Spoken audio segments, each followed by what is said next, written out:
Hello everyone. तो ये हमारा थर्ड लेक्चर होगा और थर्ड लेक्चर में देख लीजिए 2016 का जो है ये प्रीलिम्स के पेपर हैं।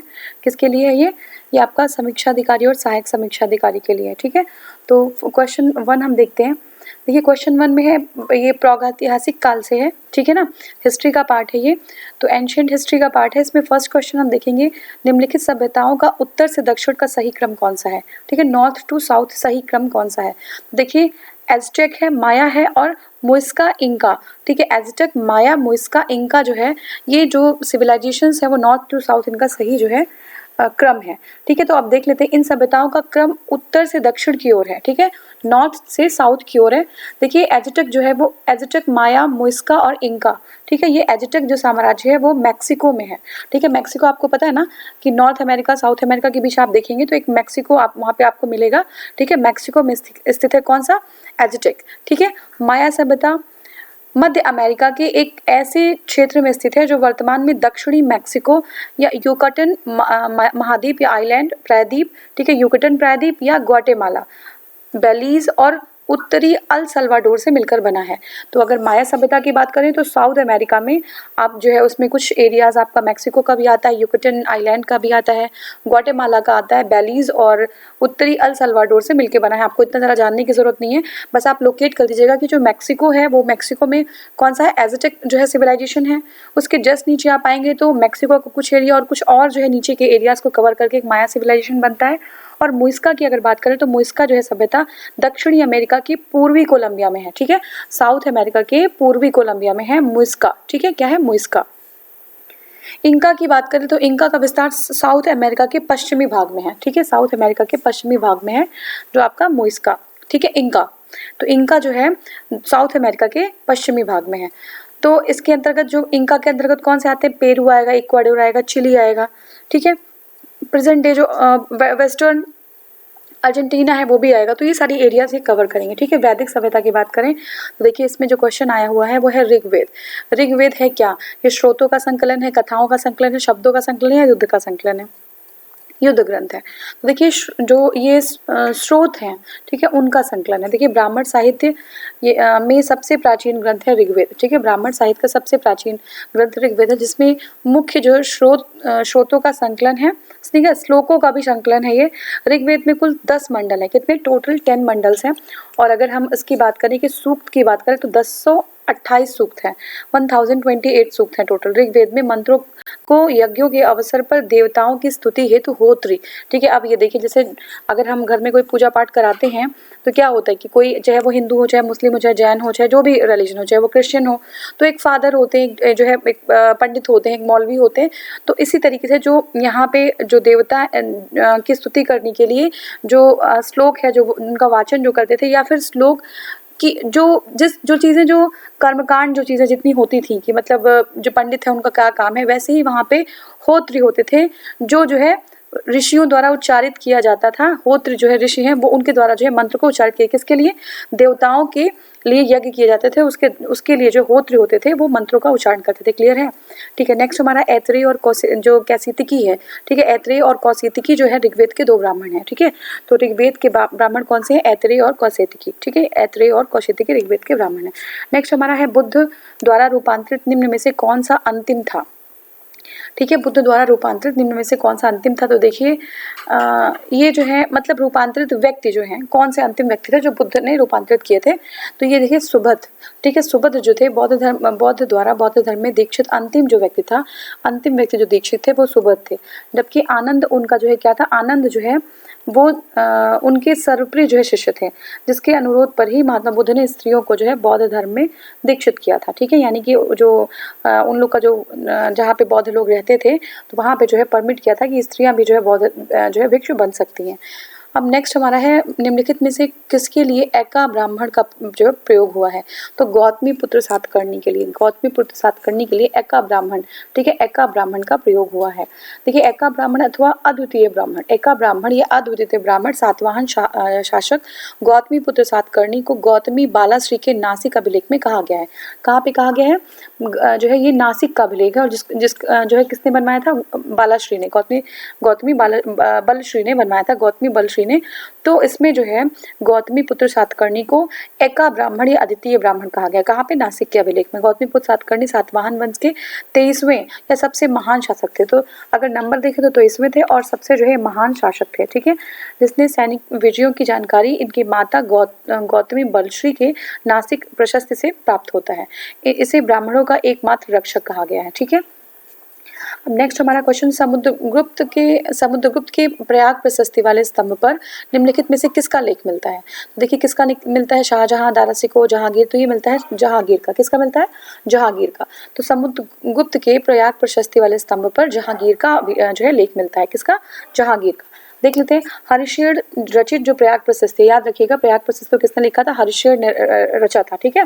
समुद्रगुप्त के विषय में जानकारी का एक प्रमुख स्रोत है, इसमें जहांगीर का एक लेख है, अशोक की रानी कारुवाकी का भी एक लेख है, ठीक है। तो इसमें अब ये भी क्वेश्चन आ सकता है कि जो प्रयाग प्रशस्ति उसमें किसका किसका लेख है? तो हरिशेर जो द्वारा रचित है, समुद्रगुप्त का तो है ही इसमें, यहाँ पे जहांगीर का भी जो है एक लेख है और अशोक की रानी कारुवाकी का भी लेख है इसमें। अशोक का निर्देश भी यहाँ पे खुदा हुआ है। उल्लेखनीय है कि क्या है यहाँ पे, यह अभिलेख मूलतः कौशाम्बी में स्थापित था। तो पहले ये कहाँ था? कौशाम्बी में था, ठीक है, कौशाम्बी में था, जिसे अकबर द्वारा इलाहाबाद के किले में स्थापित कर दिया गया, ठीक है, अकबर द्वारा इलाहाबाद के किले में स्थापित कर दिया गया। तो आपको ये चीज़ बतानी है कि जो तुगलक वंश के एक राजा ने एक और अभिलेख जो है दिल्ली में दिल्ली लेके आए थे कहीं से, तो वो कौन सा अभिलेख था, ठीक है, और उन राजा का क्या नाम था? और वो राजा क्या था? वो जो है बादशाह था, तो वो क्या नाम था उसका, ठीक है। और नाम फिरोज शाह तुगलक समझ लीजिए, उनका नाम है फिरोज शाह तुगलक, लेकिन वो भी कोई लेख दिल्ली लेके आए थे। कौन सा जो है वो प्रशस्ति था जो वो दिल्ली लेके आए थे, ठीक है। तो ये तो हरिशेर द्वारा प्रयाग प्रशस्ति है, ये ओरिजिनली कहाँ था? कौशाम्बी में था, और ये जो है अकबर ने इसको इलाहाबाद किले में स्थापित करा दिया था, ठीक है, ये चीज़ है। और हमें क्या करना है? सुमेलित करना है, ठीक है। तो हमें जो है सुमेलित करना है, देख लीजिए क्या है। कुषाण जो है, कुषाण स्वर्ण और ताम्र जो है उन्होंने सिक्के चलाए, ठीक है। कुषाण ने स्वर्ण और ताम्र जो है सिक्के चलाए। गुप्त ने स्वर्ण और रजत के सिक्के चलाए, और स्वर्ण जो है सिक्कों को गुप्त काल में क्या कहा जाता था? दिनार। और रजत को क्या कहा जाता था? ये आप मुझे कमेंट सेक्शन में बता दीजिए। रजत सिक्कों को क्या कहा जाता था? स्वर्ण सिक्कों को दिनार कहते थे, रजत को क्या कहते थे? सातवाहन ने क्या चलाए? सातवाहन ने जो है जो है इसका शीशे का सिक्का चलाया था, ठीक है, सीसा सिक्का चलाया था, पुटीन का सिक्का चलाया था, ठीक है ना। और कलचुर जो है वो स्वर्ण, रजत और ताम्र तीनों सिक्के चलाया था। देख लेते हैं। देखिए सातवाहनों ने स्वर्ण सिक्के का प्रचलन नहीं करवाया, ठीक है, और फिर उनके स्थान में उन्होंने चांदी, तांबा, सीसा और पुटीन, सबसे फेमस इनका सीसा का सिक्का है। चांदी, तांबा, सीसा और पुटीन यानी कांसे के सिक्के को प्रयोग किया था। तो शीशे का सिक्का चलाने वाले प्रथम वंश सातवाहनी वंश था। इस सिक्के को रोम में से मंगाया जाता था। कहाँ से? रोम से। तो समझ लीजिए कि ये इंटरनेशनल जो है इन लोग का रिलेशन तब भी था, रोम से इनका जो है संबंध था। ये सिक्के जो है रोम से शीशे के मंगवाते थे। कुषाणों ने सर्वाधिक स्वर्ण सिक्के चलाए थे। तो सबसे ज़्यादा विम कैटफिसिस, अगर हम देखें तो विम कैटफिसिस ने चलाया था। कुजुल कैटफिसिस ने क्या चलाया था ये बता दीजिए आप मुझे, ठीक है। तो कुषाणों ने सर्वाधिक स्वर्ण सिक्के चलाए थे। यद्यपि भारत में सर्वप्रथम हिंद यवन शासकों ने स्वर्ण सिक्के चलाए थे, ठीक है। सर्वाधिक अगर पूछेगा तो कौन पूछेगा? ये कुषाण पूछेंगे, लेकिन हिंद यवन शासक ने जो है सबसे पहले कौन पूछेगा सिक्का कौन चलाया? तो हिंद यवन शासक ने, ठीक है। अब नेक्स्ट हमारा क्वेश्चन है, निम्नलिखित में से किसका शिखर द्रविड़ शैली में बना है? ठीक है, शिखर मतलब मैंने एक जो है आपको बताया रहा होगा कभी बना के टेम्पल का, तो ऐसे शिखर होता है। ये शिखर है, ये टेम्पल है। तो ये जो शिखर है ये जो है किसका जो है शिखर द्रविड़ शैली में। शिखर हमारे यहाँ क्या होता है? नॉर्दर्न इंडिया में अगर शिखर देखेंगे तो स्ट्रेट बिल्कुल जो है तिरछा होता हुआ एकदम बिल्कुल पीक पे तिकोना जो है शिखर बना देते हैं। लेकिन अगर वही द्रविड़ शैली में बात करेंगे तो ये बहुत ही ज़्यादा रचनात्मक तरीके से उसमें बहुत सारी जो है कार्विंग होती है, ठीक है ना। तो देखिए अब ये जब आर्किटेक्चर पढ़ेंगे हम लोग, आर्ट एंड आर्किटेक्चर, तो उसमें सारी चीज़ें जो इंक्लूड होंगी। तो अभी देख लेते हैं कि शिखर जो है द्रविड़ शैली में बना हुआ है कौन सा। तो देखिए ये जो है ग्वालियर का तेली मंदिर जो है, ग्वालियर का तेली मंदिर अगर हम देखेंगे तो है तो नॉर्दर्न इंडिया में, देखिए ग्वालियर में है, मध्य प्रदेश में है, लेकिन इसका शिखर द्रविड़ में है, याद रखिएगा। भीतर गाँव का नहीं है, कंदरिया महादेव और औसिया का मंदिर इसमें जो है हमारे नॉर्दर्न सिस्टम में नागरा स्टाइल में ही है। देखिए ग्वालियर का तेली मंदिर जो है सॉरी ग्वालियर का तेली मंदिर में जो नक्काशी है मूर्ति, उसमें जो मूर्तियाँ उत्तर भारतीय शैली में है, जबकि शिखर जो है द्रविड़ शैली में निर्मित किया गया है। उल्लेखनीय है कि इस मंदिर की वास्तु शैली में हिंदू और बौद्ध है। ठीक है, तो ये भी इंपॉर्टेंट है कि जो ग्वालियर का तेली मंदिर है इसमें हिंदू और बौद्ध, ठीक है, दोनों वास्तुकला का मिश्रण है। ठीक है, इस मंदिर का निर्माण गुर्जर प्रतिहार जो साम्राज्य के सबसे प्रतापी शासक मिहिर भोज ने कराया था। ठीक है, तो गुर्जर प्रतिहार जो साम्राज्य के शासक थे, मिहिर भोज नाम था। वही जो गाना है ना, एक गाना है इन्हीं पे, तो ये मिहिर पे ही वो भोज जो है राजा भोज की बात उसमें आती है मेंशन, तो वो यही भोज है। ठीक है, तो उनके शासनकाल में तेल के व्यापार से प्राप्त धन से हुआ था, तो इसलिए तेलिया मंदिर, उनको तेली का मंदिर कहा जाता है, क्योंकि तेल के व्यापार जो है प्राप्त धन से इसका हुआ था निर्माण। ठीक है, दिल्ली सल्तनत की बात करें तो क्वेश्चन आया था इसमें, देखिए 2016 के आरओ का क्वेश्चन है ये। ठीक है, निम्नलिखित में से कौन सी इल्तुतमिश के राज्यकाल में सल्तनत की राजधानी थी? तो इल्तुतमिश के काल में कौन सी राजधानी? तो देखिए दिल्ली थी। ठीक है, इल्तुतमिश के काल में दिल्ली राजधानी थी। कुतुबुद्दीन ऐबक के समय में जो सल्तनत की राजधानी थी वो लाहौर थी। हमने देखा था कि लाहौर से वो राज करता था वहां से। ठीक है, तो किंतु ऐबक की मृत्यु के बाद जो इल्तुतमिश था उसने 1210 में सल्तनत की राजधानी लाहौर से दिल्ली जो स्थानांतरित कर लिया था। इसलिए डॉक्टर आर.पी. त्रिपाठी ने इल्तुतमिश को दिल्ली सल्तनत का वास्तविक संस्थापक कहा। तो क्वेश्चन अगर आ जाए कि दिल्ली सल्तनत का वास्तविक संस्थापक कौन थे, तो ये जो है आपका कौन था? इल्तुतमिश था। अब इसमें क्वेश्चन है, मोहम्मद गोरी जो है द्वारा चंदावर के युद्ध में पराजित किया गया था, किसको जो है कौन किया गया था? तो ये जयचंद्र। ठीक है, जयचंद्र। चंदावर का भी ये सारे क्वेश्चन रिपीटेड हैं, ये 17 में आ चुके हैं। तो गोरी ने जो है चंदावर के युद्ध में जयचंद्र को पराजित किया था। ठीक है, मोहम्मद गोरी द्वारा चंदावर के युद्ध में 1194, ठीक है, 1194 में गढ़वाल जो है गढ़वाल शासक जयचंद्र को पराजित किया था। जयचंद्र गढ़वाल वंश का अंतिम शासक था, जिसके दरबार में संस्कृत के महान विद्वान श्री हर्ष रहते थे। बहुत ही इंपॉर्टेंट है।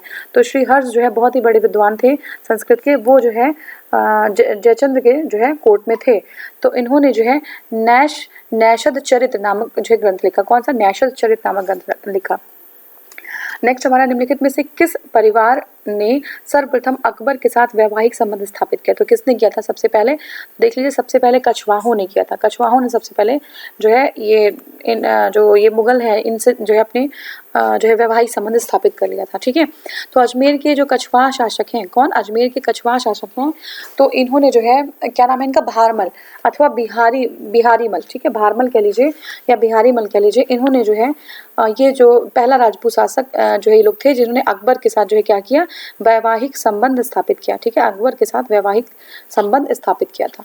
ठीक है, जिन्हें अकबर की अधीनता स्वेच्छा से स्वीकार भी कर ली थी। तो कछवाह ये थे ऐसे जिन्होंने अकबर की जो है अधीनता जो है स्वेच्छा से स्वीकार कर ली थी। ठीक है, अब देखिए 1562 में अजमेर की मोइनुद्दीन चिश्ती की दरगाह पर अकबर की यात्रा के समय राजा भारमल ने उनसे अपनी पुत्री हरखा बाई से विवाह का प्रस्ताव रखा था, जिसे अकबर ने स्वीकार कर लिया था। तो हरखा बाई से विवाह का प्रस्ताव रखा गया था जिसने, और बहुत सारे डिस्प्यूट ऐसे भी हैं कि हरखा बाई जो है उनकी पुत्री थी ही नहीं, वो जो है वहाँ पे शायद कोई हेल्पर थी, ऐसा कुछ था। ये जो है डिबेट का सब्जेक्ट है, पता नहीं हिस्ट्री में कहाँ जो है कुछ ऐसा क्लियर नहीं मिला हुआ है इसमें। ठीक है, तो समझना क्या है कि जो भारमल ने हरखा बाई से विवाह का प्रस्ताव रख लिया था, कहाँ पे? जो मोइनुद्दीन चिश्ती के दरगाह पे, मोइनुद्दीन चिश्ती के दरगाह पे। ठीक है, और नेक्स्ट हमारा जो क्वेश्चन है वो है सुमेलित करना है हमें। ठीक है, सुमेलित करना है। तो देख लीजिए, हॉकिंस जो हैं वो 1806 में आते हैं और 1608 में आते हैं और 1611 तक इंडिया में रहते हैं। ठीक है, हॉकिंस जो हैं वो 1608 में आते हैं और 1611 तक इंडिया में रहते हैं। टॉमस रो की बात करें तो 1615 में आते हैं और 1619 तक इंडिया में रहते हैं। 1615 में आते हैं, 1619 तक रहते हैं। मनुची जो है 1653 में आते हैं और 1708 तक रहते हैं। रॉल्फ फिच की बात करें तो 1585 में आते हैं और 1586 तक रहते हैं। तो सबसे पहले कौन आया? रॉल्फ फिच आया। सबसे पहले रॉल्फ फिच 1585 से 1586 में। उसके बाद कौन आया? उसके बाद हॉकिंस आए। ठीक है, कैप्टन विलियम हॉकिंस, ये जो है 1608 में 1611 तक। टॉमस रो आते हैं 1615 से 1619 तक, और फिर मनुची 1653 से लेकर 1708 तक। ठीक है, अब देखिए किसने महाभारत का फारसी में अनुवाद किया, तो फारसी में किसने अनुवाद किया था, तो अब्दुल कादिर बदायूनी ने। ठीक है, बदायूनी ने जो है महाभारत का फारसी में अनुवाद किया था। तो देखिए जो महाभारत का रज्मनामा नाम से फारसी में अनुवाद, और ये भी याद रखिएगा कि फारसी में किया था, टर्की वगैरह आ जाता है एग्जाम में, तो फारसी में अनुवाद किया था अब्दुल कादिर बदायूनी ने महाभारत का, और किस नाम से, रज्मनामा नाम से। ठीक है, रज्मनामा नाम से। और फैजी द्वारा जो है ये जो है बदायूनी और फैजी दोनों लोग मिलके किए थे, बदायूनी और फैजी। ठीक है, और अब जो अबुल फजल है इन्होंने कालिया दमन और पंचतंत्र का फारसी में अनुवाद किया था। तो याद रखिएगा अबुल फजल ने कालिया जो है दमन और पंचतंत्र का फारसी में अनुवाद किया था। तो कौन कौन किया था, रज्मनामा के जो है महाभारत है जो फारसी में है, और अब्दुल कादिर बदायूनी और फैजी ने किया था ये अनुवाद, और अबुल फजल जो है वो कालिया दमन और पंचतंत्र का फारसी में किया थी। निम्नलिखित में से किस जो है मकबरा भारत से बाहर है, किसका मकबरा, तो देखिए किसका मकबरा बाहर है, तो देखिए हुमायूं का मकबरा तो हमें पता ही है, दिल्ली में ही है। ठीक है, औरंगजेब का मकबरा कहाँ पे, वो भी साउथ में है, ये भी पता है। जो है आपका जो जहांगीर है उसका मकबरा यहाँ पे नहीं है, बाहर है। ठीक है, जहांदर शाह का भी यहीं पे है। देखिए जहांगीर की मृत्यु 1627 में हुई थी, और लाहौर पाकिस्तान में इसके मकबरे का निर्माण नूरजहां द्वारा कराया गया था। ठीक है, नूरजहां ने जहांगीर का जो है मकबरे का निर्माण जो है कहाँ करा दिया था, पाकिस्तान के लाहौर में करा दिया था। कहाँ पे, पाकिस्तान के लाहौर में कराया था। जबकि हुमायूं का मकबरा दिल्ली में है, औरंगजेब का मकबरा औरंगाबाद में है, और जहांदर शाह का मकबरा है खुसरो बाग जो इलाहाबाद में स्थित है। ठीक है, तो जहांदर शाह का खुसरो बाग में है। अब नेक्स्ट हमारा क्वेश्चन है मुगल साम्राज्य का विघटन एवं यूरोपियन, ये जो इससे क्वेश्चन है रिलेटेड। अब फर्स्ट क्वेश्चन है, असम में सर्वप्रथम चाय कंपनी की स्थापना कब हुई थी, तो चाय कंपनी की स्थापना जो है 1839 में हुई थी, 1839। इस तरह के क्वेश्चन थोड़े अटपटे क्वेश्चन होते हैं। ठीक है ना, क्योंकि ये बहुत ज़्यादा ऐसा भी नहीं है कि हमने कुछ चीज़ हिस्ट्री पढ़ ली है और उसमें से हमने रिलेट करके कर दिया, तो ये बहुत ही फैक्चुअल क्वेश्चन है। ठीक है, तो असम में सर्वप्रथम चाय की कंपनी का स्थापना 1839 में हुआ था, 1839 में हुआ था। ठीक है, और नेक्स्ट जो हमारा क्वेश्चन है इसमें देख लीजिए, द असम कंपनी के नाम से हुआ था, सबसे पुरानी व्यावसायिक चाय की कंपनी जिसकी स्थापना 1839 में 5 लाख रुपए पूंजी के साथ असम में की गई थी। ठीक है, और इसमें जो है मुख्यालय जो इसका था वो नज़ीरा असम में है। ठीक है, इसका मुख्यालय नज़ीरा असम में है।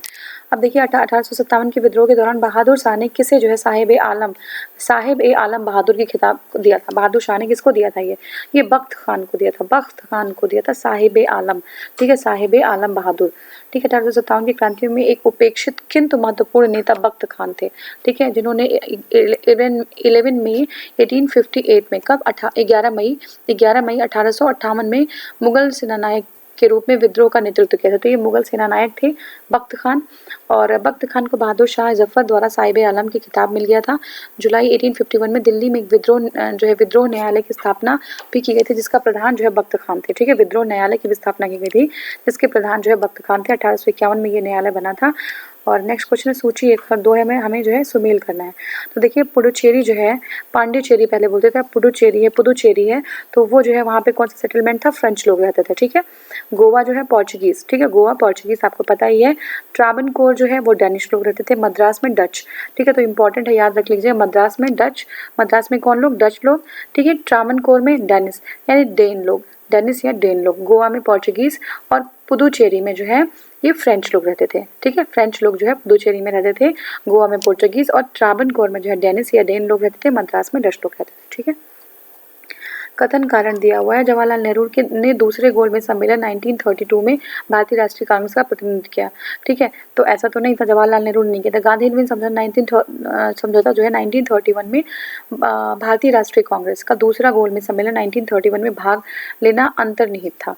तो देखिए ये जो हमारा है, हाँ एक सेकेंड, देखिए डी है हमारा। ठीक है, डी में क्या हो जाएगा कि ये देख लीजिए, ए जो है आर, अच्छा डी है, तो डी में ए गलत है किंतु आर सही है। तो ठीक है, ए गलत है, बिल्कुल सही है कि जो है राजीव गांधी कह रही हूँ मैं। जवाहरलाल नेहरू ने कोई पार्टिसिपेट नहीं किया था। महात्मा गांधी ने दूसरे जो है गोलमेज सम्मेलन में 1931 में हुआ था, उसमें पार्टिसिपेट किया था, और भारतीय राष्ट्रीय कांग्रेस का प्रतिनिधित्व भी किया था। गांधी इरविन समझौता हुआ था 1931 में, गांधी इरविन सम्मेलन 1931 में हुआ था।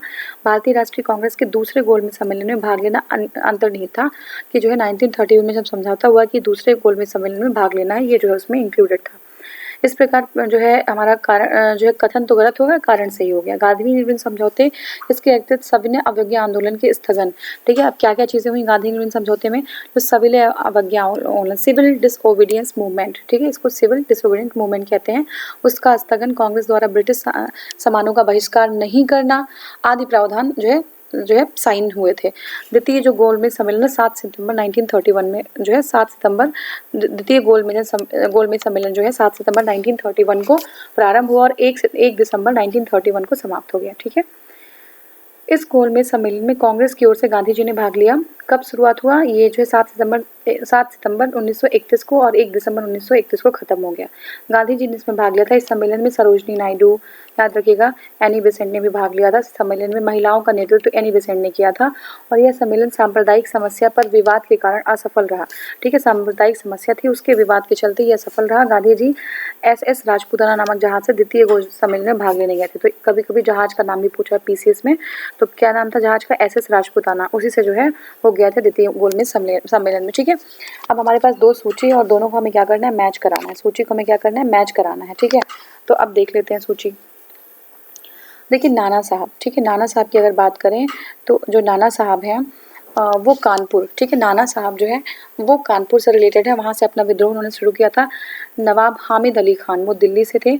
मौलवी अहमूद उल्लाह वो लखनऊ से थे और मनीराम दीवान जो है असम से। मनीराम दीवान असम से। देख लीजिए, नाना साहब कानपुर, नवाब हामिद अली खान दिल्ली, मौलवी अहमूद उल्लाह लखनऊ से और मनीराम दीवान असम से। देखिए मौलवी ये अहमद है और ये अहमूद लिखा हुआ है तो ये अहमद होगा। ठीक है, मौलवी अहमद उल्लाह खान उत्तर प्रदेश के, मौलवी अहमद उल्लाह खान उत्तर प्रदेश के महत्वपूर्ण क्रांतिकारी थे जिन्होंने लखनऊ और फैजाबाद दोनों स्थलों पर क्रांतिकारियों का नेतृत्व किया था। ठीक है, ब्रिटिश ने पकड़ने के लिए 50,000 रुपये का इनाम की घोषणा कर दी थी।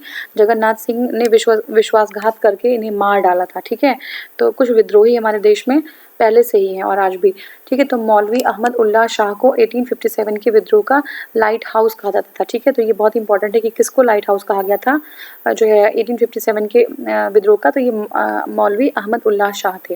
ठीक है, निम्नलिखित जो है पे विचार करना। 1857 में जन्मे ये पश्चिमी भारत के पारसी थे। ठीक है, तो आपको पता चल गया होगा कौन थे, पारसी की बात हो रही है। ये इंडियन स्पेक्टेटर और वॉइस ऑफ इंडिया, ये अब क्लियर हो गया होगा कि संपादक थे। एक समाज सुधारक भी थे और संपत्ति आयु अधिनियम 1891 के पक्ष में प्रमुख संघर्ष करता थे। तो ये हमें बताना है कि ये थे कौन। ठीक है, ये कौन थे? तो ये जो है, हाँ देखिए ये BM मालाबारी थे। ठीक है, BM मालाबारी थे।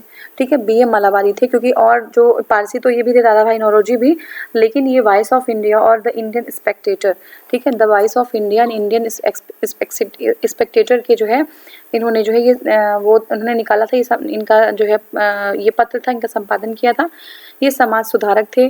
संपत्ति आयु अधिनियम सबसे इम्पोर्टेंट, संपत्ति आयु अधिनियम 1891 के प्रबल पक्षधर थे। इन्होंने लड़कियों के विवाह की न्यूनतम आयु 12 वर्ष कर दी थी और कितनी वर्ष भी एग्जाम में 18 वर्ष ना कह दे। ठीक है, तो 12 वर्ष ध्यान रखिएगा। वो जो है आयु अधिनियम 1891 में जो लड़कियों की विवाह की एज थी वो 12 ईयर्स थी। बाल गंगाधर तिलक ने इस अधिनियम का विरोध किया था। विरोध इस आधार पे नहीं किया था कि क्यों जो है आयु घटाई जा रही है, इस आधार पे किया था कि जो इसमें जो है बहुत सारे ब्रिटिशर्स शामिल थे, तो उनको ये था कि जो हमारी नीति है, हमारा जो डेवलपमेंट है वो हम खुद करेंगे। इंडिया जो है अपने बारे में खुद सोच सकती है, ब्रिटिश क्यों इंटरफेयर कर रहे हैं जो इंटरनल मैटर है। तो ये चीज़ के लिए उन्होंने विरोध किया था। तो देखिए बहराम जी मेरवान जी मालाबारी का जन्म 18 मई 1853 को बड़ोदरा गुजरात में हुआ था। इंडियन स्पेक्टेटर का विलय वॉइस ऑफ इंडिया में कर दिया गया था और इसका संपादन वर्ष 1883 से मालाबारी ने दादा भाई नौरोजी और विलियम बेडनबर्ग के साथ मिलकर संपादन किया। ठीक है, तो 1883 में मालाबारी ने दादा भाई नौरोजी और विलियम बेडनबर्ग के साथ मिलकर संपादन शुरू किया था। अब देखिए नेक्स्ट हमारा क्वेश्चन है, अगस्त 1925 में सेंट्रल लेजिस्लेटिव असेंबली का अध्यक्ष निम्नलिखित से कौन था? तो सेंट्रल लेजिस्लेटिव असेंबली का जो अध्यक्ष थे वो विठल भाई पटेल थे। कौन थे? विठल भाई पटेल थे। देखिए अगस्त 1952 में सेंट्रल लेजिस्लेटिव असेंबली के अध्यक्ष सरदार वल्लभ भाई पटेल के बड़े भाई, ठीक है, सरदार वल्लभ भाई पटेल के बड़े भाई थे विठल भाई पटेल और विठल भाई पटेल ने 1919 में रॉलेट सत्याग्रह तथा 1920 में असहयोग आंदोलन में महत्वपूर्ण भूमिका का निर्वहन किया था। 1919 में उन्हें कांग्रेस की ओर से इंग्लैंड की संयुक्त सुधार समिति के समक्ष दस्तावेज प्रस्तुत करने के लिए इंग्लैंड भेजा गया था। ठीक है, विठल भाई पटेल ने 1923 में चित्तरंजन मोतीलाल नेहरू के साथ स्वराज पार्टी का गठन किया था। ये मैंने क्वेश्चन आपसे कुछ पूछा था। अब देखिए, ये नेहरू रिपोर्ट भी जो है किसने दिया था, आपने क्वेश्चन का आंसर तो नहीं दिया, लेकिन स्वराज पार्टी जो है का गठन जो है चित्तरंजन दास, ठीक है, मोतीलाल नेहरू और विठल भाई पटेल ने मिलकर किया था। अगर हम नेहरू रिपोर्ट की बात करें तो CR दास और मोतीलाल नेहरू ने दोनों ने जो है मिलकर एक रिपोर्ट बनाई थी, जिसका नाम है नेहरू रिपोर्ट। ठीक है, तो यही दूसरा नाम मैंने पूछा था जो चित्तरंजन दास था। ठीक है, नेक्स्ट हमारा है 1923 में इसका चुनाव। ठीक है, इनका चुनाव केंद्रीय विधानसभा में सदस्य के रूप में चुना गया, जो है इनको चुना गया। तत्पश्चात 1925 में यह जो है सभा के अध्यक्ष चुने गए थे। इन्हें 1930 में केंद्रीय विधानसभा की अध्यक्षता से इस्तीफा दे दिया था और 22 अक्टूबर 1933 में जिनेवा स्विट्जरलैंड में इनका निधन हो गया था। इनका अंतिम संस्कार 10 नवंबर 1933 में बॉम्बे में हुआ था। ठीक है, ये इनके बारे में था टोटल। और संस्थाओं को कालानुक्रम में हमें व्यवस्थित कर देना। तो देखिए, बंग भाषा प्रकाशिका सभा, बंग भाषा प्रकाशिका सभा 1836 में, ठीक है, 1836 में बंग भाषा प्रकाशिका सभा 1836 में, लैंड होल्डर्स सोसाइटी 1838 में। और देखिए, land holder society is one of the oldest association, ठीक है, जो सबसे पुरानों में से एक थी लैंड होल्डर सोसाइटी 1838 में। उसके भी पहले बंग भाषा प्रकाशिका सभा थी 1836 में। ठीक है, अब बंगाल ब्रिटिश इंडिया सोसाइटी है वो 1843 में थी। क्या था, 1843 में थी। इंडियन लीग जो है 1875 में। देखिए, कौन सा युग में सुमेलित नहीं है ये हमें बताना है, तो सुमेलित कौन सा नहीं है। ठीक है, तो ये हम जो है इसमें अच्छा इसी में देखना पड़ेगा हमें। वीर सावरकर जो है the Indian War of independence हमने पहले डिस्कस कर लिया था, ये रिपीटेड क्वेश्चन है। तो देखिए, एक ही साल के डिफरेंस में क्वेश्चन कितना रिपीट हो रहा है इसमें। तो वीर सावरकर जी जो है the Indian War of Independence, कौन सा है, the Indian War of Independence, Veer Savarkar. ठीक है, हाँ, तो जो है, हाँ देखते हैं। देखिए, कौन सा है सुमेलित, कौन सा नहीं है। Veer Savarkar the Indian War of Independence, RC Majumdar the Sepoy Mutiny and Revolt of 1857। ठीक है, तो वीर सावरकर जो है Indian War of Independence, Veer Savarkar Indian War of Independence, RC Majumdar the Sepoy Mutiny and the Revolt 1857। अब राधा कमल मुखर्जी जो है, ठीक है, ये जो है अवध इन रिवोल्ट ये नहीं था। ठीक है, अवध इन रिवोल्ट जो है वो उसके लेखक जो है रुद्रांश मुखर्जी जी हैं। ठीक है, रुद्रांश, राधा कमल मुखर्जी जी नहीं बल्कि रुद्रांश मुखर्जी हैं। ठीक है, और SB चौधरी जो है द इंडियन म्यूटनीज। ठीक है, SB Chaudhary the Indian mutinies, ये सही है। तो नेक्स्ट हमारा क्वेश्चन है कि प्रांतों की पहचान करना है जहां 1937 में भारतीय राष्ट्रीय कांग्रेस का मंत्रिमंडल नहीं बना। ठीक है, जहाँ पे नहीं बना उसका जो है हमें पहचान करना है। ठीक है, तो देख लीजिए, ये जो है बंगाल में नहीं बना था, बंगाल में और पंजाब में। ठीक है, बंगाल पंजाब में नहीं बना था, मध्य प्रदेश और उड़ीसा में बना था, बंगाल पंजाब में नहीं बना था। देखिए, भारत शासन अधिनियम 1935 के प्रावधानों के अनुसार संपन्न चुनाव में भारतीय राष्ट्रीय कांग्रेस 6 प्रांतों में, कहाँ पे, बम्बई, जो है मद्रास, मध्य प्रांत, उड़ीसा, बिहार और संयुक्त प्रांत में बहुमत से मंत्रिमंडल का गठन किया था। जबकि पश्चिमोत्तर प्रांत में तथा असम में कांग्रेस ने अन्य सहयोगियों के साथ मिलकर मंत्रिमंडल बनाई थी। ठीक है, कहाँ पे, पश्चिमोत्तर प्रांत में और असम में अन्य सहयोगियों के साथ मिलकर मंत्रिमंडल बनाई थी। केवल बंगाल, पंजाब और सिंध में जो है कांग्रेस की सरकार नहीं बनी थी। 3 जगह नहीं बनी थी, याद रखिएगा, बंगाल में नहीं बनी थी, पंजाब में नहीं बनी थी और सिंध में नहीं बनी थी, है ना, पंजाब और सिंध, ठीक है, में नहीं बनी थी। ठीक है, पंजाब में मुस्लिम लीग व ये यूनियनिस्ट पार्टी थी, जो मुस्लिम लीग और यूनियनिस्ट पार्टी, जबकि बंगाल में कृषक प्रजा पार्टी व मुस्लिम लीग के साथ संयुक्त सरकार बनी थी। तो ये याद रखिएगा। और अब हम ज्योग्राफी कवर करेंगे। इसमें देखेंगे मानसून व मिट्टी जो है, मानसून वन मिट्टी सिंचाई परियोजना कृषि, इससे क्वेश्चन आए हुए हैं। देखिए, भारतीय वन सर्वेक्षण रिपोर्ट के अनुसार भारत के निम्नलिखित में से किस राज्य में भौगोलिक क्षेत्र का सर्वाधिक प्रतिशत वन क्षेत्र है। सबसे ज़्यादा वन क्षेत्र कहाँ पे, तो ये मिजोरम में है। ठीक है, मिजोरम में है।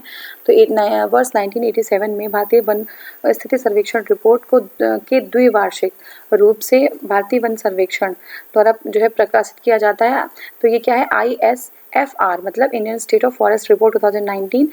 और इसमें 16th जो रिपोर्ट है वो मिजोरम में, जो सबसे ज़्यादा जो है हमारी 16वीं रिपोर्ट थी, याद रखिएगा 16वीं रिपोर्ट थी है। और इसमें मिज़ोरम में जो है 85.41 जो है परसेंट वन था, ठीक है। अरुणाचल प्रदेश में 79.63 है, मेघालय में 76 है, मणिपुर में 75 है, नागालैंड में 75, ठीक है। तो मतलब मिज़ोरम में सबसे ज़्यादा वन है, ठीक है, मिज़ोरम में सबसे ज़्यादा वन है, ठीक है।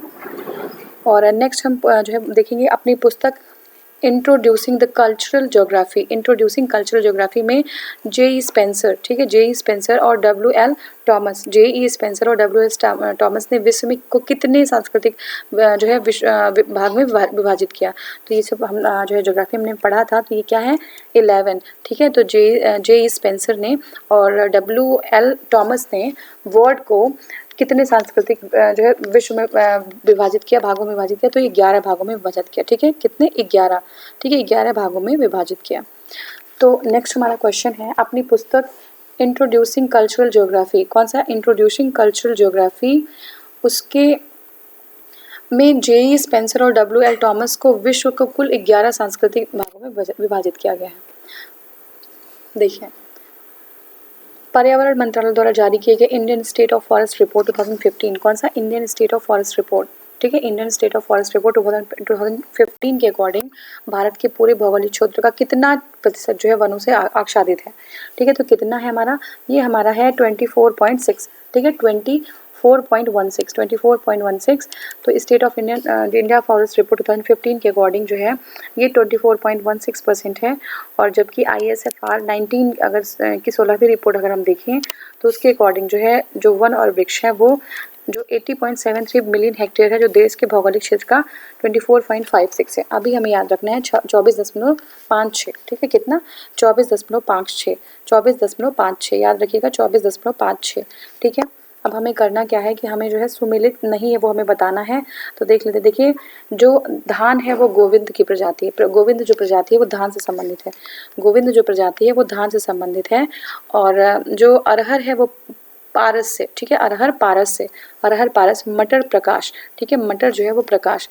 देखिए गोविंद और शुष्क सम्राट धान की एक प्रजाति है, गोविंद और शुष्क सम्राट धान की एक प्रजाति है, जबकि पारस अरहर की और प्रकाश मटर की प्रजाति है। शुष्क सम्राट धान की एक प्रजाति है जिसका प्रयोग जो है मुख्यतः पूर्वी उत्तर प्रदेश, बिहार, छत्तीसगढ़ राज्यों में जहाँ सूखा प्रभावित क्षेत्र है वहाँ पे किया जाता है। धान के जो धान जानते हैं ना, धान में बहुत ज़्यादा पानी लगता है, तो ऐसे एरियाज़ जहाँ पे पानी की व्यवस्था नहीं है, सूखा आता रहता है, तो ऐसे एरियाज़ में ये जो आपका शुष्क सम्राट है वो वाला धान वहाँ पे लगाया जाता है। गेहूँ की प्रजाति अगर हम देखें तो देखिए पूर्वा, ठीक है, पूर्वा 28-24 ये जो है धान की गेहूं की है, पूर्वा 28-24, उर्जा HD 28-64, कौशाम्बी, ठीक है, पूषा तृप्ति, पूषा गोल्ड, ये सारे जो है पूषा से जितने हैं सब धान गेहूं के होंगे, पूषा से जितने सब गेहूं के होंगे, पूर्वा पूषा हुआ, ठीक है, कौशाम्बी ऊर्जा, ये सारे गेहूं से हैं। अब निम्नलिखित में से किस जिले में मार मिट्टी पाई जाती है, मार मिट्टी कहाँ पे पाई जाती है, तो देखिए मार मिट्टी झांसी में पाई जाती है, ठीक है, मार मिट्टी बुंदेलखंड क्षेत्र में, झांसी के ललितपुर में, ठीक है, बांदा आदि जिलों में पाई जाती है। काली मिट्टी के दो प्रकार होते हैं, जो है कड़वा मिट्टी और मार मिट्टी, ठीक है, कवड़ मिट्टी और मार मिट्टी। तो काली मिट्टी के भी दो टाइप होते हैं, कवड़ मिट्टी और मार मिट्टी। मार जो है मृदा गेहूं व कपास के लिए उपयुक्त होती है, तो मार जो मृदा होती है वो गेहूं और किसके लिए जो है आपका कपास जो होता है कॉटन, ठीक है। भारत में फसलों की बुआई के अंतर्गत शुद्ध क्षेत्रफल के लगभग कितना है, ठीक है, तो ये 14 करोड़ हेक्टेयर है, ठीक है, 14 करोड़ हेक्टेयर है। Just a second.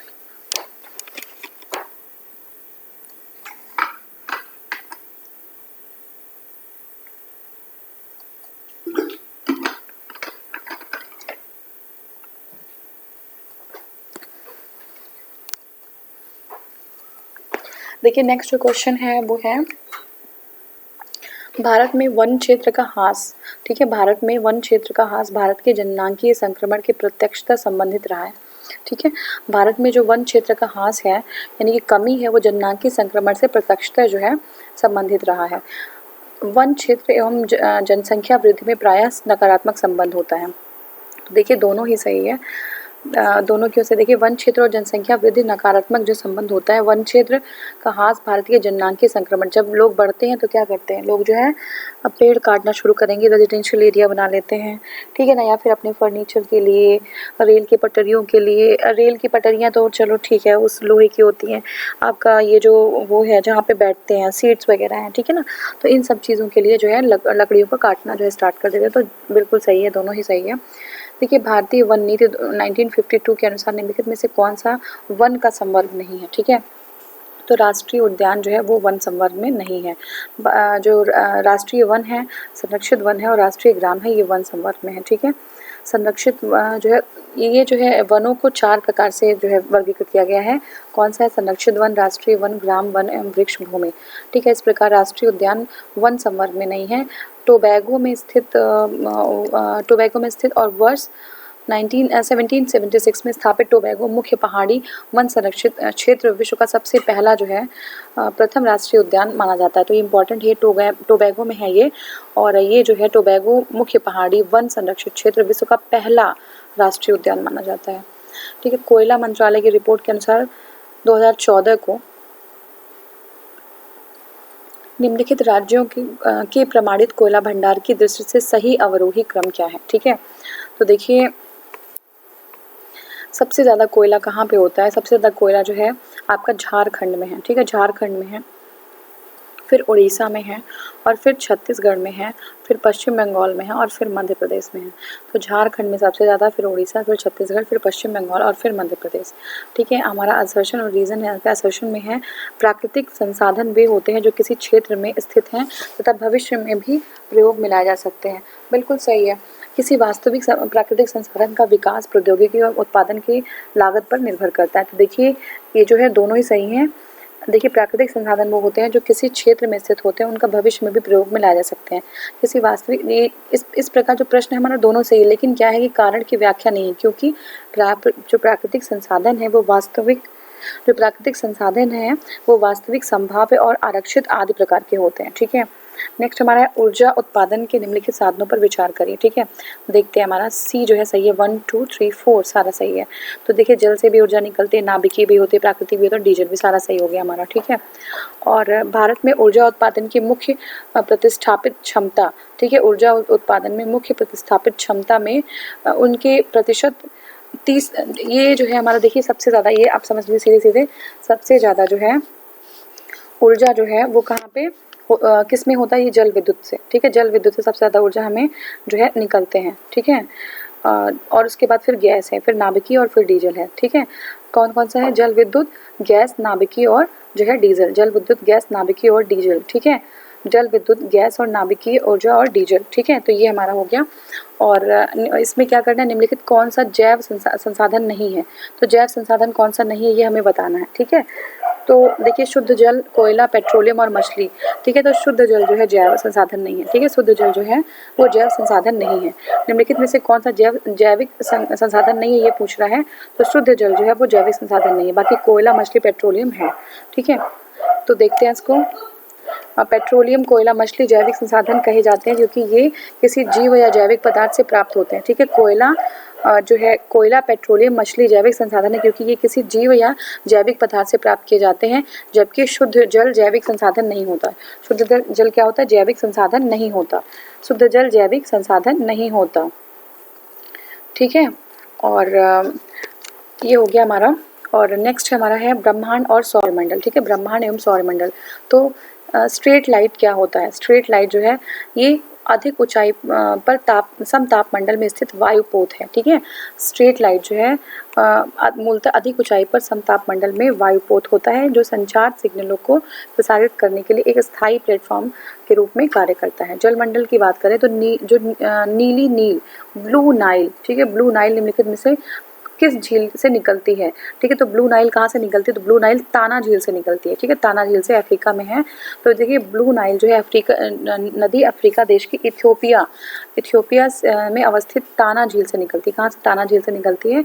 नीली झील नदी इथियोपिया की सबसे लंबी नदी है। इथियोपिया की सबसे नदी कौन है? ब्लू नाइल है, ठीक है। आगे चलकर ये खार्तून या सूडान में सफ़ेद नील से मिलकर नील नदी के रूप में आगे बहती है। नील नदी अफ्रीका महाद्वीप की सबसे लंबी नदी है। ठीक है, नील नदी क्या है?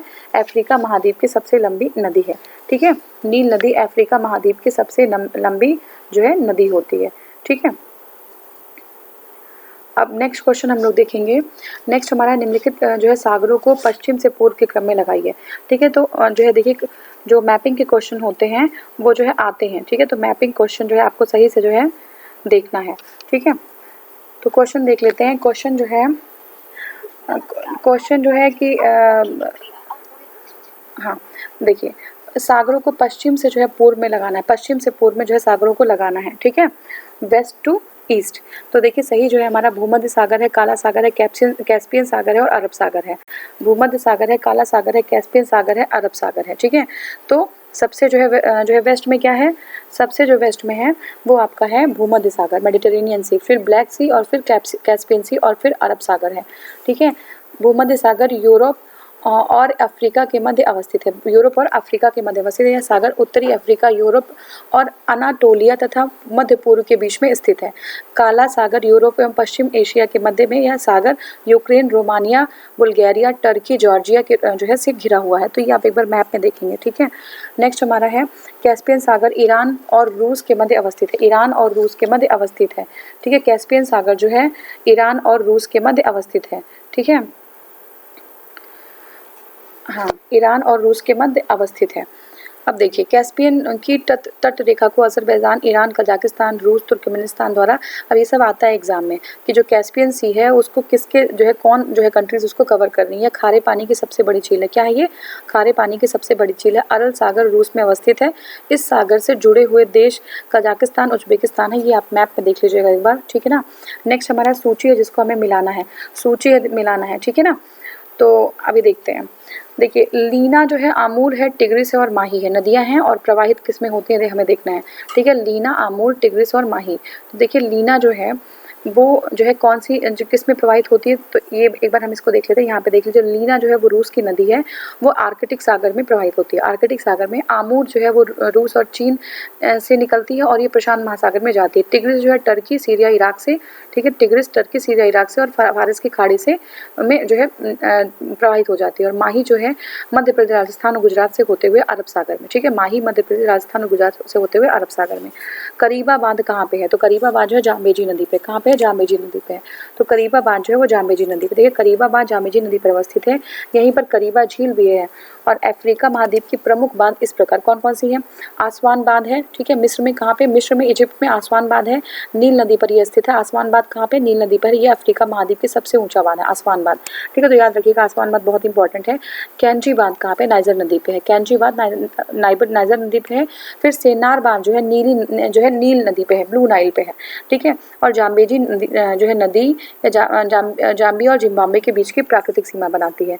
ठीक है, अब देखिए जो नेक्स्ट हमारा क्वेश्चन है, देखिए ह्यूस्टन। ठीक है, ह्यूस्टन संयुक्त राज्य अमेरिका के टेक्सास प्रांत में, सैपो रोज पॉइंट मैरीलैंड में, ठीक है, न्यू ऑरलियंस लुइजियाना में प्रांत में है। और जबकि अब ये जो है आपका इतना ज़्यादा वो नहीं है। आप नेक्स्ट वाला देख लीजिए। देखिए जनसंख्या वृद्धि के स्वरूप को एक दीर्घ कालावधि में घटित क्रमिक परिवर्तन को क्या कहते हैं? जनसंख्या वृद्धि में के स्वरूप में दीर्घ कालावधि में घटित क्रमिक परिवर्तन को क्या कहते हैं? तो ये देखिए जननांगी संक्रमण है। क्या है? जननांगी संक्रमण है।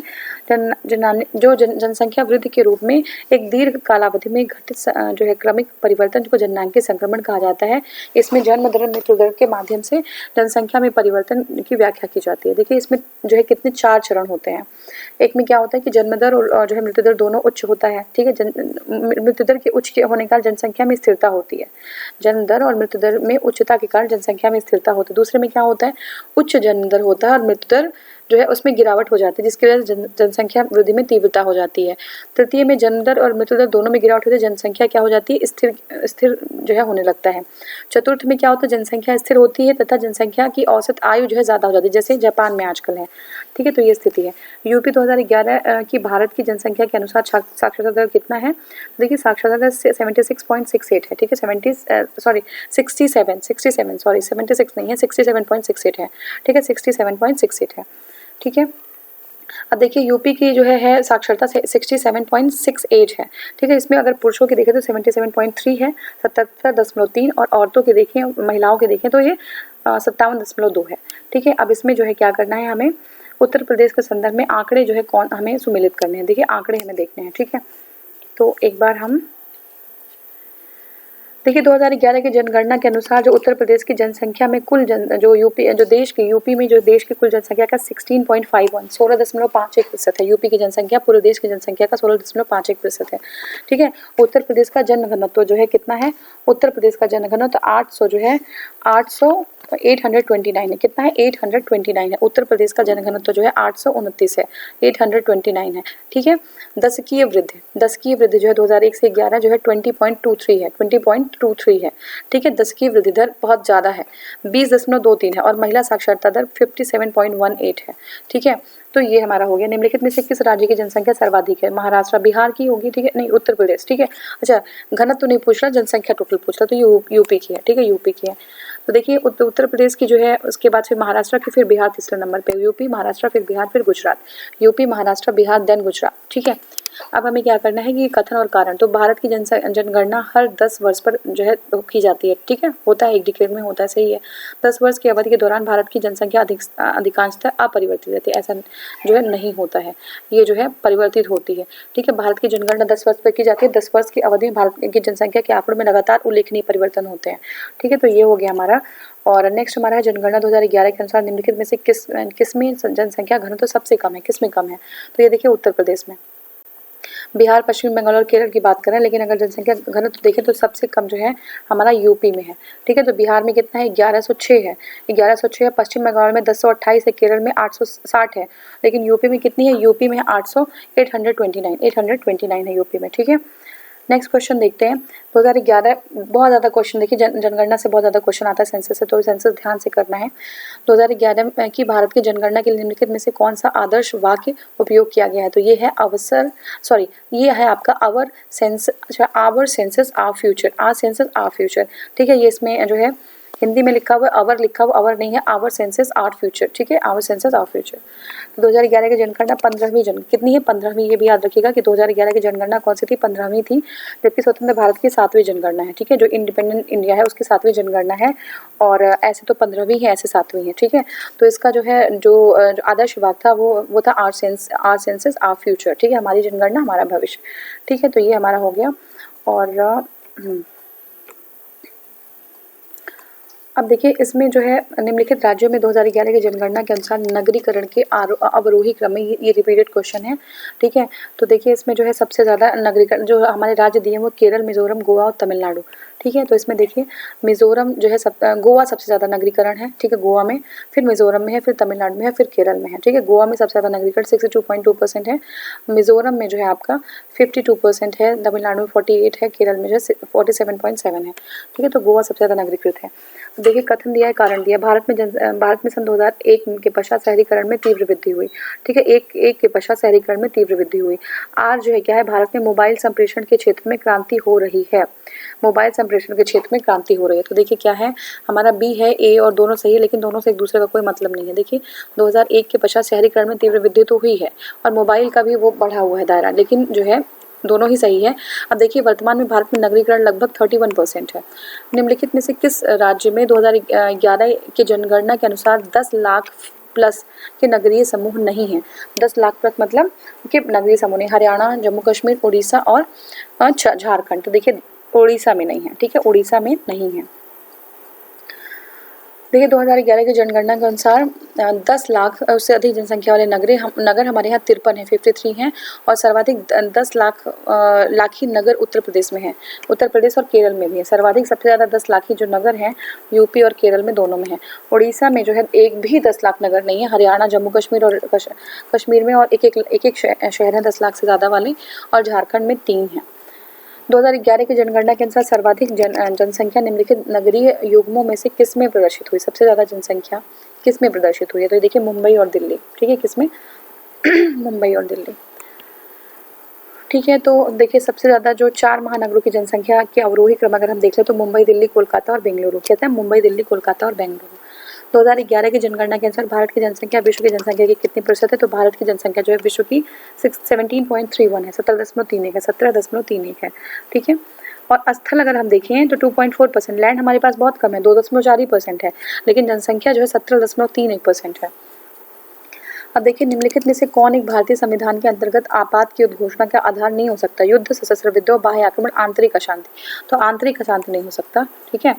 देखिए, भाग 18 में जो है अनुच्छेद 352 में, ठीक है, 352 के तहत राष्ट्रपति का समाधान हो जाता है कि भारत के किसी भी राज्य में कोई युद्ध या बाह्य आक्रमण, सशस्त्र विद्रोह या गंभीर आपात की स्थिति विद्यमान है तो वो जो है आपात उद्घोषणा कर सकता है। लेकिन 44वां जो संविधान संशोधन अधिनियम 1978 है, उसके द्वारा आंतरिक अशांति शब्द को हटाकर सशस्त्र विद्रोह शामिल कर लिया गया है। तो आप देखिए, कौन सा कथन है? कथन देखना है, संघ मंत्रिपरिषद लोकसभा के प्रति सामूहिक रूप से उत्तरदायी होते हैं, बिल्कुल सही है, ठीक है। और संघ के जो मंत्री हैं प्रधानमंत्री के प्रसाद पर्यंत अपने पद पर धारण करेंगे। तो देखिए, ए जो है केवल एक सही है हमारा, क्योंकि जो है ये जो आपके भारतीय संविधान के अनुच्छेद 75(3) में यह कहा गया है कि संघ जो मंत्रिपरिषद है लोकसभा के प्रति सामूहिक रूप से उत्तरदायी होते हैं, बिल्कुल सही है। लेकिन अनुच्छेद 75(2) के अनुसार संघ के मंत्री राष्ट्रपति के प्रसाद पर्यंत धारण करेंगे। संघ के जो मंत्री हैं वो राष्ट्रपति के प्रसाद पर्यंत अपने पद को धारण करेंगे, ठीक है, राष्ट्रपति के, ना कि प्रधानमंत्री के। नेक्स्ट हमारा है सूची है और हमें जो है मिलान कराना है। तो देखिए, 7वीं जो है सूची, 7वीं अनुसूची है, उसमें क्या है? विधायी शक्तियों का विवरण है, ठीक है, विधायी शक्तियों का विवरण है। 8वीं अनुसूची में हमारी भाषा याद रखिएगा बिल्कुल। 9वीं में हमारे कुछ अधिनियम है और जो अधिनियमों का विधिमान्यकरण किया गया है, कुछ अधिनियमों का विधिमान। 10वीं में है दल बदल जो है कानून। अब देखिए, हमें जो है बताइए कौन भारतीय संविधान के अंतर्गत सुमेलित नहीं है, ठीक है, सुमेलित नहीं है वो हमें बताना है। तो देख लेते हैं। देखिए, भारतीय संविधान के भाग 10 का संबंध जो है अधिकरण से न होकर अनुसूचित क्षेत्रों से संबंधित है, जबकि अन्य विकल्प जो है सुमेलित है। 73 और 74 संविधान जो है संविधान संशोधन के अधिनियम 1992 के द्वारा भारतीय संविधान के भाग 9 के माध्यम से पंचायती जो राज्य व्यवस्था और भाग 9A में है क्या है, नगर पालिका संबंधी प्रावधान किए गए हैं।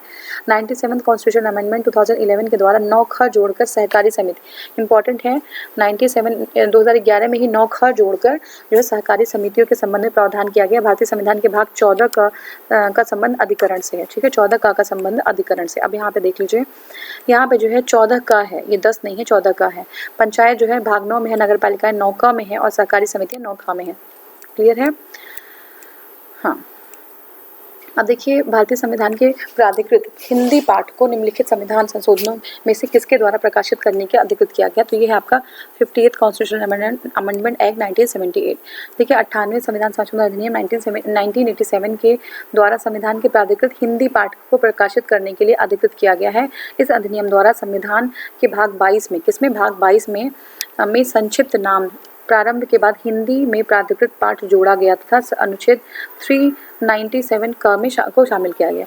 अब इकोनॉमी हम देखेंगे, इसमें गरीबी और बेरोजगारी से क्वेश्चन जो है सूची हमें जो है मिलान करना। देखिए, स्वर्ण जयंती रोजगार जो है ग्राम रोजगार स्वरोजगार योजना, ये बार ग्जाम में आता है।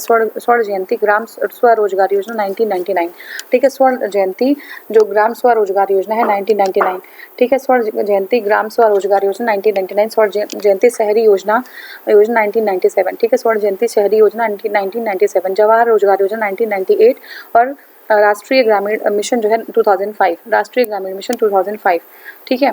अब नेक्स्ट हमारा है निम्नलिखित में से किस भारतीय पंचवर्षीय योजना में सभी विकासात्मक प्रयासों के सार के रूप में मानव विकास को मान्यता दी, ठीक है, मानव विकास को मान्यता दी, ठीक है। हाँ, तो देखिए, निम्नलिखित में से किस भारतीय पंचवर्षीय योजना में सभी विकासात्मक प्रयासों के सार के रूप में मानव विकास को मान्यता दी गई? तो यह 8वीं पंचवर्षीय योजना, कौन सी है? 8वीं पंचवर्षीय योजना है ये। 8वीं पंचवर्षीय योजना 1992-97 में सभी विकासात्मक प्रयोगों के सार के रूप में मानव विकास को प्राथमिकता दी गई है, जबकि पंचवर्षीय योजना में गरीबी उन्मूलन, 6ठी पंचवर्षीय योजना में गरीबी निवारण और रोजगार सृजन, 7वीं पंचवर्षीय योजना में भोजन काम और उत्पादकता को प्राथमिकता दी गई है। तो ये हमारा हो गया। और नेक्स्ट हमारा है जीएसटी परिषद की अध्यक्षता वित्तीय जो संघीय वित्त मंत्री करते हैं और केंद्र के राजस्व। देखिए, इसमें डी है हमारा 1 और 2 हम देख लेते हैं। देखिए 1 और 2 क्या है, जीएसटी परिषद की अध्यक्षता संघीय वित्त मंत्री करते हैं और केंद्र और राजस्व या वित्त के प्रभारी मंत्री हैं इनके सदस्य होते हैं। ये बिल्कुल सही है, ठीक है ना। नेक्स्ट हमारा है दूसरा, ठीक है, जीएसटी परिषद का दर से छूट वाली वस्तुओं के बारे में निर्णय करेगी। जीएसटी परिषद कर दर से छूट वाली वस्तुओं में के बारे में निर्णय करेगी और नई कर नीति का निर्धारण करेगी, ठीक है। तो ये हो गया, दोनों हो गया, ठीक है। जीएसटी परिषद की अध्यक्षता संघ वित्त मंत्री करते हैं। जीएसटी परिषद की अध्यक्षता संघ वित्त मंत्री करते हैं। कौन करता है? संघ वित्त मंत्री, ठीक है। जीएसटी परिषद की अध्यक्षता संघ वित्त मंत्री करते हैं। Just a second please.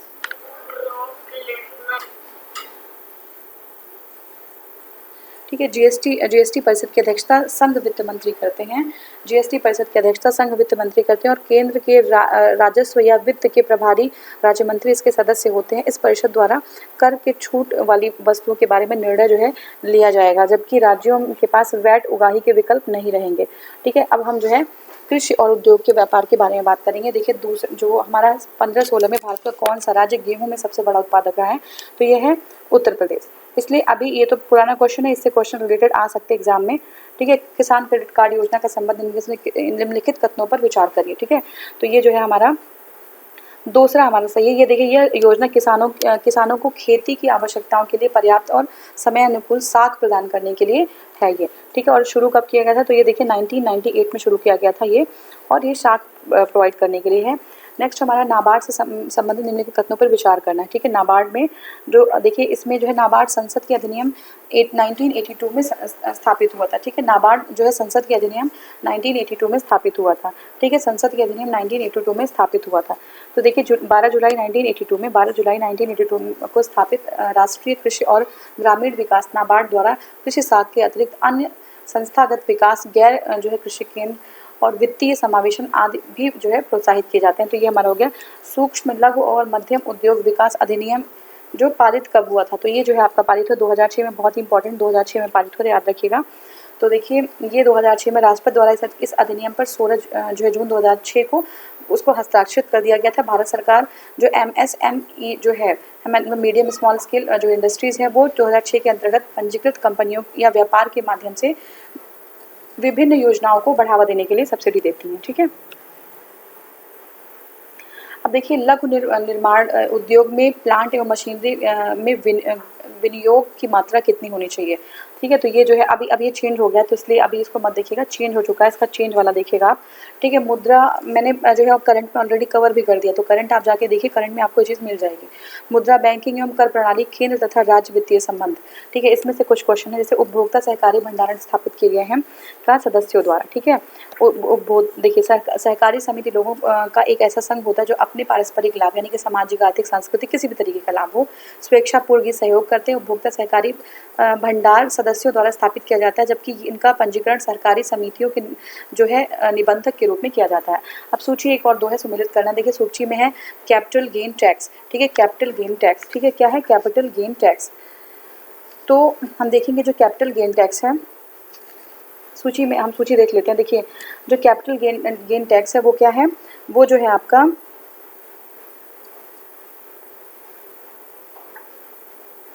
हाँ देखिए कैपिटल गेन टैक्स जो है संपत्ति विक्रय के लिए, कैपिटल गेन टैक्स संपत्ति विक्रय के लिए, सेंट्रल एक्साइज ड्यूटी जो है फैक्ट्री निर्मित वस्तु के लिए, कस्टम ड्यूटी आपका अभी ये जो है ये इंपॉर्टेंट नहीं है, तो इसके लिए कोई मतलब नहीं है। नेक्स्ट हमारा सेबी अधिनियम पारित हुआ, कब पारित हुआ? 1992 में, सेबी अधिनियम 1992 में, ठीक है। सेबी जो है भारतीय प्रतिभूति एवं विनिमय बोर्ड, भारत में जो है ये जो है हाँ अधिभूत और वित्त का नियामक बोर्ड है, ठीक है। तो ये जो है कब लगा है 1992 में जो है ये अधिनियम पारित हुआ है। जो साइंस का क्वेश्चन देखिए जिनमें ट्रांजिस्टर का एक महत्वपूर्ण भाग कौन सा है? ट्रांजिस्टर जो है किस चीज़ से बना होता है? ये जर्मेनियम से बना होता है, ठीक है। ट्रांजिस्टर में अर्धचालक के रूप में जर्मेनियम तथा सिलिकॉन का प्रयोग किया जाता है, जर्मेनियम और सिलिकॉन का प्रयोग किया जाता है। जर्मेनियम ट्रांजिस्टर का एक महत्वपूर्ण भाग होता है। अर्धचालकों की चालकता सामान्य ताप पर चालक एवं विद्युत रोधी पदार्थों के मध्य हो जाता है, ठीक है। तो हल्के रंग के कपड़ों को गर्मी में वरीयता दी जाती है, हल्के रंग उष्मा को कम अवशोषित करते हैं, तो ठीक है दोनों सही है, हमारा दोनों ही सही है। अब देखिए इसमें हमें क्या करना है, इसमें हमें कौन से सही सुमिलित है ये देखना। देखिए हाँ, थर्मोरेसिस्टर, ठीक है। ये क्या है?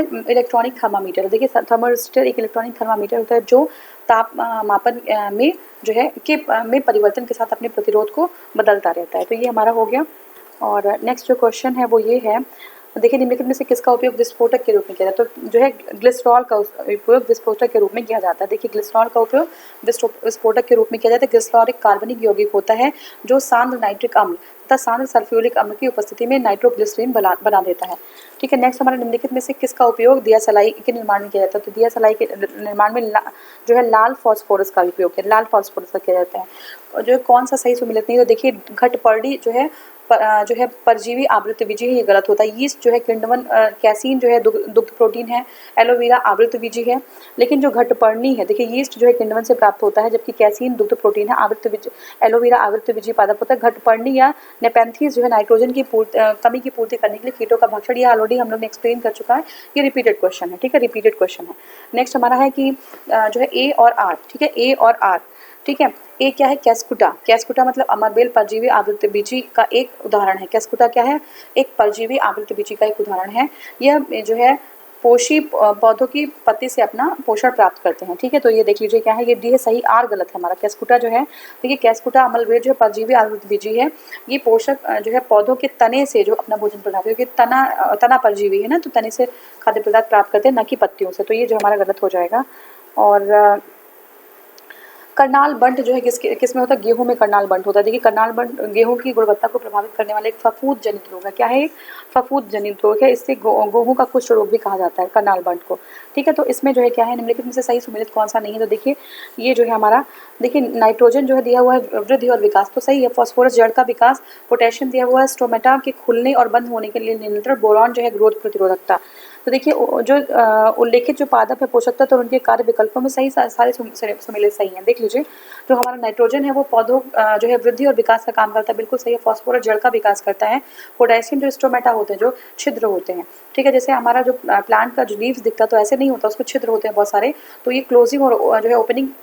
अभी देखिए स्टोमेटा को हम जो है आवश्यक जो है इबिल कहते हैं। आवश्यक है, वो ज़रूरी है, नेसेसरी इबिल है, ये जरूरी भी है लेकिन इबिल भी है। तो इसको ये बात में कभी हम डिस्कस कर लेंगे। ये स्टोमेटा की बात हो गई। और निम्नलिखित विकल्प में से कौन सा सुमेलित सही सुमेलित नहीं है? तो हम देख लीजिए प्रतिरक्षा रोग जो है वो जो है संधिवात संधिशोध, ठीक है, संधिशोध, ठीक है। आनुवांशिक रोग है क्षय रोग, ये गलत हो गया हमारा।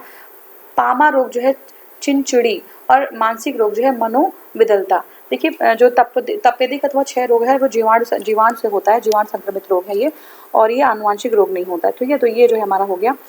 सांप के जहरीले विष दंत होते हैं किसके लिए, क्या होते हैं ये जो है जम्बिका जो है दांत होता है, जम्बिका दांत होते हैं, ठीक है। ये जो है जम्बिका दांत के जो विष दंत होते हैं वो जम्बिका दांत के रूपांतरित रूप होते हैं, जो ऊपरी जबड़े में ही स्थित विष ग्रंथियों में संबंधित होते हैं। तो मच्छरों के बारे में निम्नलिखित कथनों पर विचार करना है, ठीक है। तो मच्छरों के बारे में देखना है हमें। देखिए हाँ, तो देखिए मच्छर क्या होता है, नर की अपेक्षा मादा मच्छर के डैने बड़े होते हैं। मादा मच्छर के डैने बड़े होते हैं और केवल मादा मच्छर ही रक्त चूसती है, जबकि नर मच्छर अपना पोषण फल और फूलों से के रस से ले लेते हैं, ठीक है। तो मादा जो मच्छर होती है वही जो है खून को चूसती है, ठीक है। अब जो है हमारा सूची 1 सूची 2 है, ठीक है। तो सूची 1 सूची 2 को हमें मिलाकर देखिए, हड्डियों में उपस्थित यौगिक जो है कैल्शियम फॉस्फेट होता है। सिरका में जो है उपस्थित अम्ल जो है एसिटिक एसिड होता है। दूध में खट्टा होना लैक्टिक एसिड की वजह से, तो फलों का पकना एथिलीन की वजह से होता है, ठीक है। और इसको भी हमें सुमेलित करना है। देखिए विटामिन ए जो है वो रतौंधी, विटामिन ए रतौंधी, विटामिन B3 जो है पेलाग्रा, और विटामिन डी जो है सूखा रोग, विटामिन डी जो है सूखा रोग, और फॉलिक एसिड जो है रक्ताल्पता, फॉलिक एसिड जो है रक्ताल्पता, ठीक है। फॉलिक एसिड रक्ताल्पता, ठीक है। फॉलिक एसिड रक्ताल्पता, विटामिन डी सूखा रोग, ठीक है। विटामिन B3 पेलाग्रा और विटामिन ए जो है रतौंधी, ठीक है। और नेक्स्ट क्वेश्चन जो हमारा है वो है जो है आपका सितंबर 2016 में निम्नलिखित में से किस देश को मलेरिया मुक्त देश के रूप में विश्व स्वास्थ्य संगठन द्वारा घोषित किया गया? तो मलेरिया मुक्त किसे किया गया? ये श्रीलंका को किया गया, ठीक है। श्रीलंका को WHO ने मलेरिया मुक्त घोषित कर दिया। ये साउथ ईस्ट एशिया का दूसरा देश है, ठीक है, मलेरिया मुक्त होने वाला, ठीक है। मालदीव जो है पहला था और ये जो है दूसरा हो गया है। अब देखिए इसमें जो है कौन सा बर्ड फ्लू का कारक है, बर्ड फ्लू उस टाइम था, तो बर्ड फ्लू का कारक कौन सा है, तो ये है आपका H5N1। अब की बार जो है आप इसको कोरोना वायरस से बहुत सारे क्वेश्चन तैयार करके जाइएगा। बर्ड फ्लू का एक संक्रामक रोग है, मुर्गियों से को प्रभावित करता है। H5N1 वायरस जनित यह रोग मनुष्यों में मुर्गियों के माध्यम से अथवा संक्रमित मृत्यु के माध्यम से संचार हो जाता है। ये टैमी फ्लू इस व्याधि हेतु जो है औषधि है, किसके क्या है, टैमी फ्लू है, ठीक है। अगस्त 2016 में चीन में मिसियस नामक एक उपनाम की प्रणाली विकसित की गई है, जो एक क्वांटम उपग्रह संचार प्रणाली है। क्या है, क्वांटम उपग्रह संचार प्रणाली है। ये आउटडेटेड क्वेश्चन है तो ये नहीं आएगा। नाभिकीय संलयन रिएक्टरों में निम्नलिखित में से किन कथनों पर विचार कीजिए। देखिए तो नाभिकीय जो संलयन है देख लेते हैं एक बार। देखिए नाभिकीय संलयन जो है यानी कि जो है न्यूक्लियर जो है फिजन भी होता है, फ्यूजन भी होता है। न्यूक्लियर फ्यूजन एक प्रक्रिया जिसमें दो हल्के नाभिक आपस में संयुक्त होकर एक भारी नाभिक बना देते हैं। जो नाभिकीय संलयन जो अभिक्रियाओं को ताप नाभिकीय अभिक्रियाएं कहते हैं, क्योंकि ये अभिक्रियाएं बहुत ऊंचे ताप पर होती हैं। और टोकामेक एक प्रायोगिक मशीन है जिसे फ्यूजन की ऊर्जा का उपयोग करने के लिए डिज़ाइन किया गया है, ठीक है। सोलर जो है इम्पल्स 2 विमान में जुलाई 2016 में अपनी विश्व भ्रमण यात्रा निम्नलिखित में से किस स्थान पर पूर्ण की, तो ये आपका आबू धाबी है, इंपॉर्टेंट नहीं है। अब नेक्स्ट हमारा है कि निम्नलिखित राष्ट्रीय उद्यानों में से सर्वप्रथम सबसे बाद के कालक्रम में व्यवस्थित करना है। पार्क दिया गया और नीचे दिया गया, देख लेते हैं यहाँ पे। देखिए जो जिम कार्बेट है 1936 में, जिम कार्बेट 1936 में, कान्हा 1955 में। जिम कार्बेट कहाँ पे, उत्तराखंड में।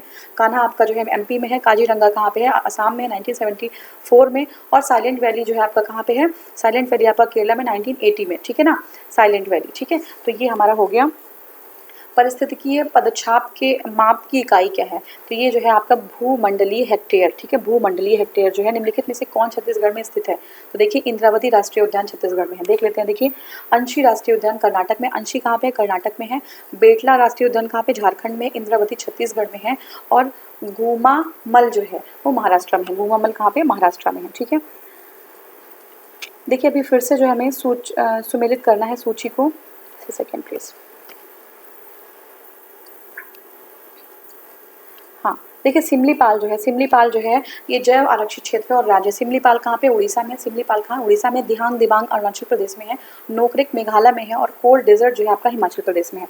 नेक्स्ट क्वेश्चन है भीतरनिका, ठीक है। भीतरनिका जो गरान है वो इससे जो है कथन के बारे में बताना है। तो देखिए भीतरनिका जो है गरान उड़ीसा में ब्राह्मणी और वैतरणी, कहाँ पे, उड़ीसा में। ब्राह्मणी और वैतरणी जो नदियों के मध्य में डेल्टा में अवस्थित है। और ये चीज़ हमारी, ये भीतरनिका राष्ट्रीय पार्क खारे पानी के मगरमच्छ के लिए कहते हैं। भीतरनिका जो है खारे पानी के मगरमच्छ और ऑलिव रेडली टर्टल, ठीक है। ऑलिव जो टर्टल होता है उसके कई सारे जो है प्रजातियां होती हैं, स्पीशीज बहुत सारी होती है। तो ऑलिव रेडली टर्टल ये भीतरनिका में पाई जाती है। यूनेस्को ने जुलाई 2016 में, ये हमारा आउटडेटेड क्वेश्चन है, फिर भी देख लेते हैं। राष्ट्रीय उद्यान को विश्व धरोहर सूची में सम्मिलित किया, तो ये जो है कंचनजंगा जो है ये राष्ट्रीय उद्यान, कंचनजंगा राष्ट्रीय उद्यान को, ठीक है। नेक्स्ट हमारा क्वेश्चन है 2016 में घोषित संपोषणीय विकास लक्ष्य सूचकांक में भारत का स्थान, ये भी आउटडेटेड है। और प्रादेशिक समान्यगण है, भारत के समस्त राज्यों में के क्षेत्रानुसार उत्तर प्रदेश का स्थान क्या है, तो ये जो है चौथा है, ठीक है। चौथा है हमारा क्षेत्रफल में। देखिए सबसे बड़ा क्षेत्रफल राजस्थान है, फिर मध्य प्रदेश है, फिर महाराष्ट्र है, फिर उत्तर प्रदेश है। आगरा में किसका जन्म हुआ था, तो ये है गालिब, ठीक है। मिर्जा गालिब का जन्म आगरा में हुआ था, ठीक है। मिर्जा गालिब का जन्म आगरा में हुआ था, ठीक है। तो नेक्स्ट हमारा क्वेश्चन, निम्नलिखित में से किस नगर में राजकीय ललित कला अकादमी कहाँ पे है, तो आपको पता है कि ये लखनऊ में है। राजकीय ललित कला अकादमी 1962 में इसकी स्थापना की गई थी। निम्नलिखित में से कौन सा उत्तर प्रदेश की प्रथम महिला मुख्यमंत्री थी, तो ये जो आपकी थी सुचेता कृपलानी जी, ठीक है। सुचेता कृपलानी जी उत्तर प्रदेश की पहली जो है आपका पहली क्या थी, ये महिला मुख्यमंत्री थी, ठीक है। तो आपका फिर निम्नलिखित में से कौन सा सुमेलित नहीं है, ठीक है। तो ये जो है लखीमपुर खीरी, ये नकाशीदार काष्ठशिल्प, ये बिल्कुल गलत है। ये नकाशीदार काष्ठशिल्प जो है ये बिजनौर सहारनपुर वाला एरिया, बिजनौर सहारनपुर मैनपुरी मिर्जापुर में।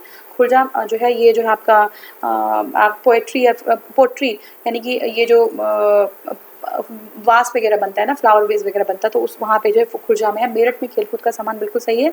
और जलेसर में जो है ढलवी घंटिया, ठीक है। ये जो है ढलवी घंटिया। अब देखिए किस स्थान पर मुड़िया पूर्णिमा मेला का आयोजन किया जाता है, तो ये आपका गोवर्धन है। कहाँ पे, गोवर्धन।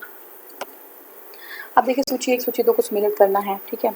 तो सुमेलित कर लेते हैं। देखिए अलीगढ़ जिला है ताला, फिरोजाबाद चूड़ियाँ, मुरादाबाद पीतल के बर्तन, टांडा जो है विद्युत करघा के उत्पादन, ठीक है, विद्युत करघा के उत्पादन। अब हमें क्या करना है कि कौन सा जो है सुमेलित नहीं है। तो देखिए सुमेलित हमारा, देखिए समस्तपुर है रायबरेली, समस्तपुर रायबरेली, बखीरा जो है संत कबीर नगर, और संडी जो है हरदोई। संडी कहाँ पे, हरदोई में, बखीरा जो है संत कबीर नगर, और समस्तपुर जो है रायबरेली। लेकिन नवाबगंज इलाहाबाद में नहीं है, नवाबगंज उत्तर प्रदेश के उन्नाव में है, ठीक है। तो ये जो हमारा हो गया। और देखिए उत्तर प्रदेश में निम्नलिखित में से किस जो है मंडल में प्रथम समाजवादी अभिनव विद्यालय खोला गया। तो ये आपका इलाहाबाद में प्रथम समाजवादी अभिनव विद्यालय खोला गया था, ठीक, इलाहाबाद में खोला गया था। अब देखिए ये हमने सारे क्वेश्चन कंप्लीट कर लिए, ठीक है। इसके बाद हम अगला जो है क्वेश्चन, इसी का कोई हम टेस्ट पेपर उठाएंगे, ठीक है। अगर आपको ये अच्छा लग रहा है तो आप प्लीज़ लाइक करिए, सब्सक्राइब करिए, अपने वैल्यूएबल कमेंट्स भी आप जो है कमेंट सेक्शन में दे सकते हैं। Thank you so much for watching.